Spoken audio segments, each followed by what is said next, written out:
حضور اکرم صلی اللہ تعالی علیہ وسلم نے فرمایا، جس جانور کی ذبح کرو گے اس کے ہر بال کے بدلے تمہیں اللہ ایک نیکی عطا فرمائے گا۔ جتنے اس کے جسم میں بال ہوں گے ہر بال کے بدلے اللہ تمہیں ایک نیکی عطا فرمائے گا۔ اور حضور اکرم صلی اللہ تعالی علیہ وسلم نے یہ بھی ارشاد فرمایا کہ تم جانور کا انتخاب اچھا کرو، اس لیے کہ کل بروز قیامت پل صراط پر یہ تمہاری سواری بن کر آئے گا، پر بیٹھ کر تم جنت میں جا رہے ہو۔ اور لوگ یہ بھی پوچھتے ہم نے ایک بار قربانی کی ہے تو وہاں سواری کون سی والی آئے گی؟ یہ بھی ملتا ہے روایات میں، تم نے اپنی زندگی میں جو سب سے پہلے قربانی کی ہے اس پر سوار ہوگی، لیکن ہر سال کی قربانی والے جانور بھی سواری بن کر تمہارے ارد گرد آئیں گے، وہ سب ہوں گے، تم انتخاب کرو جس پر سوار ہونا چاہو۔ اسی لیے قربانی میں عیب والے جانور کی قربانی جائز نہیں، لنگڑا ہو، لولا ہو، کان کٹا ہوا ہو۔ کیوں جائز نہیں ہے؟ دنیا تو یہ سمجھتی ہے کٹنے والا جانور وہ ہونا چاہیے جو ریجیکٹڈ ہو، جس کو کاٹا جا رہا ہے وہ دنیا میں کام کے لائق نہ ہو، اس کو کاٹنا چاہیے۔ دنیا کا یہ کانسیپٹ ہے، دنیا کا تصور یہ ہے، لیکن نہیں۔ اگر کوئی اپنے استعمال کے لیے کاٹ رہا ہوتا تو میں کہتا ہاں ریجیکٹڈ مال کاٹ لو، لیکن ذبح جو ہم کرتے ہیں قربانی میں وہ اپنے لیے نہیں، وہ رب ذوالجلال کے لیے۔ اسی لیے بندہ یہ دیکھے میں اپنے رب کی حضور کیا پیش کر رہا ہوں۔ تم اگر کوئی ہدیہ کا تحفہ خریدنے جاتے ہو اپنے کسی عزت دار شخص کے لیے تو انتخاب وہ سوچ سمجھ کر کے کرتی ہو کہ جس کو میں دینے جا رہا ہوں یہ کتنا ویلیو والا ہونا چاہیے، کتنا عزت والا ہونا چاہیے، اور جو رب تعالیٰ کی بارگاہ میں پیش۔ صرف اتنا ہی نہیں، سارے جانوروں کی کھالیں، لیدر کی بیگ، لیدر کے جوتے، لیدر کے بیلٹ، لیدر کی ٹوپیاں، لیدر کے جاکٹ، سب بنا کے دنیا پہن رہی ہے اور قیمتی چیزوں میں اس کو شمار کیا جاتا ہے۔ ان سے کوئی سوال نہیں کرتا کہ یہ سب چیزیں کہاں سے تم لائے، یہ سب چیزیں تم کہاں سے لائے؟ کیا بغیر کسی جانور کے ذبح کیے ہوئے اس کی کھال کا استعمال کرتے ہو؟ لیدر کا استعمال تو ساری دنیا بڑے فخر سے کر رہی ہے، حتیٰ کہ گھروں کے استعمال کرنے والے صوفے اور کرسیوں پر تک استعمال ہے، اپنی بیٹھنے والی گاڑیوں میں کار کی سیٹ پر تک استعمال ہے۔ تمہارے پہننے والے جوتے، تمہارے پہننے والے بیلٹ، تمہارے پہننے والے جاکٹ، سب جگہ تمہارا استعمال ہے۔ اور صرف میں یہ نہیں کہہ رہا کہ دنیا میں صرف مسلمان استعمال کرتے ہیں، ساری دنیا لیدر کا استعمال کرتی ہے۔ یہ لیدر کہاں سے آتا ہے؟ تو یہ دگلا پن، یہ جو ڈبل رول ہے، ڈبل سٹینڈ، ایک طرف حمایت کی بات کرنا اور دوسری طرف بے دریغ ذبح بھی کرنا، یہ سب چیزیں دنیا کو بے وقوف بنانا اور اسلام کے خلاف ایک پروپیگنڈا پھیلانا۔ لیکن اے مسلمانوں، ذہن و دماغ میں کسی ایسے ماڈرن کلچر کے ایسا کوئی فریفتہ ہو، اس کی باتوں میں آ کے تم یہ سوچو کہ نہیں اتنے پیسے میں قربانی کی بجائے صدقہ کر دوں، کسی غریب کو دے دوں، ناجائز ہے۔ تمہارے اوپر سے قربانی کا وجوب ختم نہیں ہوگا، وہ اسی طرح سے باقی رہے گا اور گنہگار بھی رہو گی۔ اللہ کریم سے زیادہ تم رحم کرنے والے نہیں ہو، اللہ ارحم الراحمین ہے۔ اللہ رحم الراحمین نے جب وہ حکم عطا فرما رہا ہے تو کیا تمہاری دل میں اس سے بھی زیادہ رحم ہے؟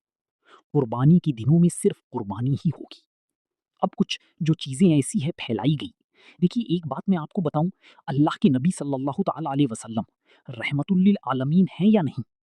سب کا ماننا عقیدہ ہے وہ رحمت للعالمین رسول صلی اللہ تعالی علیہ وسلم نے خود اپنے ہاتھوں سے قربانی فرمائی، اور ایک دو نہیں 100 اونٹ آئے تھے، جس میں سے 63 اونٹوں کو میری آقا صلی اللہ علیہ وسلم نے نہر فرمایا، 63 اونٹوں کو خود حضور نے ذبح فرمایا، اور اس کے بعد حضرت علی مرتضیٰ شیر خدا رضی اللہ تعالیٰ عنہ کو دیا، باقی کے اونٹوں کو تم ذبح کرو۔ نبی پاک صلی اللہ تعالیٰ علیہ وسلم نے یہ جو 100 اونٹوں کو ذبح فرمایا تھا، یہ اپنی حج کے موقع، اور اس کے علاوہ ایک حدیث پاک میں یہ بھی ہے، حضور اکرم صلی اللہ تعالیٰ علیہ وسلم نے جو دو چتکبری بکری ذبح کی ہے، چتکبری کس کو کہتے ہیں؟ دو کلر والے، بلیک اینڈ وائٹ جو ہوتی ہیں، ابرقم کو کہتی ہیں عربی میں۔ ہی لیکن قیامت تک آنے والی اپنی امت کی طرف سے بھی خود اپنے ہاتھ سے قربانی فرمائی۔ آج امت یہ پوچھتی ہے میرے عزیزو،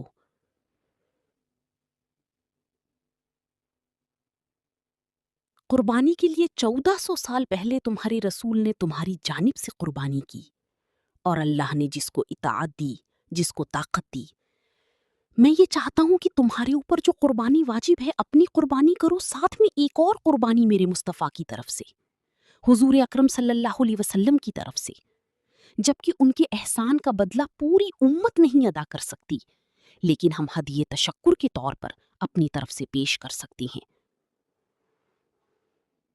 اور کچھ لوگوں نے یہ سمجھ رکھا ہے ایک بکرا لے کر کے آتے ہیں پورے گھر والوں کی طرف سے قربانی،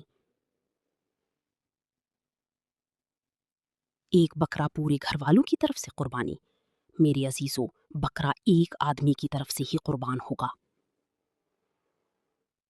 جو یہ مالکی نصاب ہے، گھر میں اگر 4 لوگ مالکی نصاب ہیں تو چاروں پر قربانی ہے، شوہر پر بھی، بیوی پر بھی، بیٹے پر بھی، جو مالکی نصاب ہیں۔ مالکی نصاب کا مطلب کیا ہے آپ جانتے ہیں؟ جس کے پاس 52.5 تولہ چاندی یا 7.5 تولہ سونا یا اس کے برابر کی قیمت ہو، دونوں میں سے کسی ایک کے برابر کی قیمت ہو۔ اس زمانے میں آپ کیلکولیٹ کر لو 52.5 تولہ چاندی کی قیمت کیا ہو سکتی ہے۔ اتنی اگر تمہارے پاس رقم ہے، اتنی مالیت ہے تمہارے پاس، تو تم مالکی نصاب ہو اور تمہاری اوپر قربانی واجب، قربانی تمہاری اوپر واجب ہے۔ اور قربانی واجب ہونے کے لیے سال بھر پیسے ہونا ضروری نہیں، قربانی کے دنوں میں اگر وہ مالکی نصاب ہوا تب بھی اس پر واجب ہے۔ زکوٰۃ کا حکم الگ ہے، قربانی کا حکم الگ ہے۔ اور پورے گھر کی طرف سے ایک بکرا قربان کیا تو کسی کا بھی نہیں ہوا۔ اگر 4 لوگ گھر میں رہتے تھے اور چاروں کی طرف سے ایک بکرا ذبح کیا اور چاروں کا نام لیا گیا ہے تو کسی کے نام سے قربانی نہیں ہوئی، کیونکہ پرٹیکولر ایک ہی کی طرف سے قربانی ہو سکتی ہے۔ ہاں، بڑی جانور میں 7 حصے ہو سکتے ہیں، وہ اونٹ ہوا یا بیل، بھینس، یہ جو بڑی جانور ہیں، ان جانوروں میں 7 حصے ہو سکتے ہیں اور ان میں شریک ہونا جائز ہے۔ اللہ تعالیٰ تمہارے پچھلے سارے گناہ معاف فرمائے گا، حدیث پاک ہے۔ لیکن ساتھ میں دوسری حدیث یہ بھی ہے، نبی پاک صلی اللہ تعالیٰ علیہ وسلم نے اپنی قربانی کا وکیل حضرت علی کو بنایا کہ اپنی نعمت دے دی کہ میری طرف سے تم قربانی کرو۔ اس طرح سے جو مسلمان استطاعت نہیں رکھتا خود کرنے کی، وہ اپنی جانب سے کسی دوسرے کو وکیل بنا سکتا ہے، شرعاً جائز ہے۔ کسی کو بھی وکالت دی جا سکتی، نیابت دی جا سکتی، میری طرف سے تم قربانی کرو۔ جیسے کہ گھر میں کوئی عورت مالکی نصاب ہے، اگر یہ حکم ہوتا کہ عورت خود جا کر کے کرے تو کہاں سے کرتی؟ عورت کسی کو وکیل بنا سکتی ہے، اپنے شوہر کو کہہ دی یا کسی کو دے دیجیے آپ ایسے کہ میری جانب سے تم قربانی کرو، یہ جائز ہے بالکل۔ جن لوگوں نے یہ پروپوگنڈا پھیلایا ہے ہمارے درمیان میں کہ قربانیاں نہیں ہوتی، وہ جاہل لوگ ہیں، پڑھے لکھے لوگ نہیں۔ شرعی مسائل کو جانے بغیر اس طرح کی باتیں عوام الناس میں، عوام المسلمین میں پھیلانا یہ گناہ ہے۔ ہاں، اس بات کو یاد رکھیں، جو وکیل ہے قربانی کا، اس کے اوپر ذمہ داری ہے کہ وہ کہ جتنے لوگوں کی قربانی کر رہا ہے جانور شریعت کے مطابق کا لے، عیبدار جانور کی قربانی نہ کرے، لاغر ہو، کمزور ہو، سینگ ٹوٹا ہوا ہو، کان کٹا ہوا ہو، پیر کٹا ہوا ہو، دم کٹی ہوئی ہو، یا اتنا کمزور کہ چل نہیں سکتا، کھڑا نہیں ہو سکتا، ایسا عیبدار جانور نہ لے۔ یہ وکیل کی ذمہ داری ہے جو سب کی طرف سے قربانی کر رہا ہے۔ اور دوسری چیز، عیب کس کو کہتے ہیں؟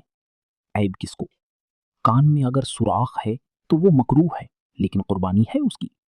ہاں، سینگ اگر بچپن اس کے پیدائشی نہیں آئے تھے تو جائز ہے اس کی قربانی، آئے تھے اور ٹوٹ گئے تو اس کی مقدار بتائی گئی، 1/3 حصہ اگر ٹوٹا ہے تو اس وقت تک جائز ہے، اس سے زیادہ جڑ سے ٹوٹے ہوئے ہیں تو قربانی جائز نہیں۔ کوئی پیر پورا کٹا ہوا ہے، دم پوری کٹی ہوئی ہے، یہ عیب میں آتا ہے، عیب دار جانور کی قربانی جائز نہیں۔ یہ وکیل کرے گا، نہیں کرے گا تو وہ گنہگار ہے، لیکن اس کا مطلب یہ نہیں ہوتا کہ اجتماعی قربانی جائز ہی نہیں۔ ایسی باتیں کیوں پھیلائی جاتی ہیں؟ حدیث پاک میں ملتا ہے کہ نیامت اور دوسری کو وکالت دینا جائز ہے۔ اب کچھ لوگ یہ بھی پھیلاتے ہیں کہ قربانی کے جو حصے لیے جاتے ہیں، گوشت دیا جائے تو اس کی قیمت الگ ہوتی ہے، گوشت نہ لو تو اس کی قیمت الگ ہوتی ہے۔ سب پھیلی ہوئی چیزیں ہیں، اس کا ریزن بھی پتا کرنا چاہیے۔ بغیر علم کے بات کرنے سے 4,000 روپے کا ایک حصہ آتا ہے۔ اگر شہر میں کوئی بڑا جانور ذبح کرے، مہنگا ملتا ہے بیل، اور باہر جب جا کر کے کوئی ذبح کر رہا ہے تو وہی ایک حصہ 100 روپے میں 200 میں ہو جاتا ہے۔ تو کچھ لوگوں کو یہ غلط فہمی پھیلائی جاتی ہے کہ یہ لوگ کرتے ہی نہیں ہیں اور ایسے ہی پیسے وصولتے ہیں۔ ایسا نہیں۔ دور دراز کچھ علاقے ایسے ہیں، بنگال ہے، اڑیسہ ہے، اور بھی کئی علاقے بہار کے، جہاں پر بڑے جانور نہایت ہی سستے دام میں ملتے، بلکہ وہاں پر جانوروں کی قیمتیں صرف 5,000، 6,000 اور 10,000 کے نیچے ہوتی ہے، بڑے جانوروں کی جو ہم نے دیکھے ہیں۔ وہاں جا کر کچھ تنظیمیں قربانی کرتی ہیں، اگر وہ صحیح طریقے سے شریعت کے مطابق جانور لے کر کے کر رہے ہیں تو کوئی حرج نہیں، چاہے وہ 200 روپے حصے میں بھی کرتا ہو، کوئی حرج نہیں۔ قیمت میٹر نہیں کرتی، جانور میٹر کرتا ہے۔ قیمت چاہے جتنی بھی ہو رہی ہو، اس چیز کو آج وضاحت کرنا ضروری تھا، اس لیے میں نے آپ کے سامنے بیان کیا۔ غلط فہمیوں میں نہ پھیلیں، غلط فہمیاں نہ پھیلائیں، خود بھی بچیں۔ ہاں، افضل کیا ہے؟ افضل تو یہ ہے کہ اللہ نے تم پر واجب کیا، تم جاؤ اپنے ہاتھ سے، تم جاؤ، چونکہ حدیث پاک میں یہ ملتا ہے کہ تم اپنے ہاتھ سے قربانی کرو اگر طاقت رکھتے ہو، اس کے خون کا قطرہ گرنے سے پہلے تمہارے پچھلے سارے گناہ اللہ معاف فرما دے، یہ افضل ہے۔ یہ ساری باتیں تھیں جو عید القربان سے ریلیٹڈ تھیں۔ اللہ کریم ہم سب کو اس کی رضا کے لیے قربانی کرنے کی توفیق عطا فرمائے۔ لیکن ساتھ میں ایک بات یہ بھی یاد رکھیں، جب بندہ قربان کر رہا ہوتا ہے تو اس کے اندر یہ نیت بھی ہو، جیسے سیدنا ابراہیم علیہ الصلاۃ والتسلیم کو اللہ تعالیٰ نے کیا فرمایا تھا؟ 4 پرندے لو، ان کو ذبح کرو، ان کے سر اپنے پاس رکھو، ان کا قیمہ بنا کر 4 پہاڑوں پر رکھو، اور پھر ان پرندوں کا نام لے کر کے بلاؤ، وہ زندہ ہو کے آ جائیں گے۔ کیونکہ ابراہیم علیہ السلام نے اللہ سے پوچھا تھا کہ اللہ، تو مرنے کے بعد لوگوں کو زندہ کیسے کرتا ہے؟ میں دیکھنا چاہتا ہوں۔ تو رب تعالیٰ ان کو پریکٹیکل دکھانا چاہ رہا تھا کہ جاؤ ٹھیک ہے، ذبح کرو 4 پرندے اور ان کا قیمہ بنا دو، سر ان کے اپنے پاس رکھ لینا اور ان کا قیمہ 4 پہاڑوں پر رکھ کر آؤ، اور پھر آ کر ان سروں کے پاس کھڑے ہو کر ان پرندوں کا نام لے کر کے بلاؤ، وہ آ جائیں گے۔ ابراہیم علیہ السلام نے ایسے کیا، 4 پرندے لیے تھے۔ کیا لیے تھے؟ آپ کو میں بتاؤں، ایک مرغا،